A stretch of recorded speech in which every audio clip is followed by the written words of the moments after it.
How to open a Tangerine bank account online. Start by downloading the Tangerine mobile app or visiting their official website, then tap on the option to open a new account. You'll be asked to choose the type of account you want, such as a savings or checking account, and then fill out your personal details like your full name, email, phone number, and address.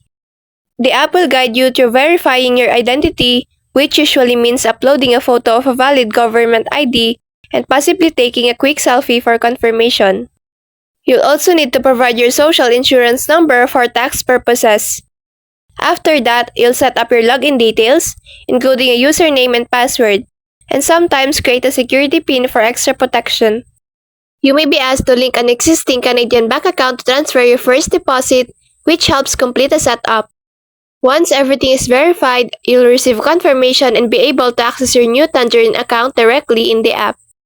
So that's all for this video. I hope this helps. Thank you.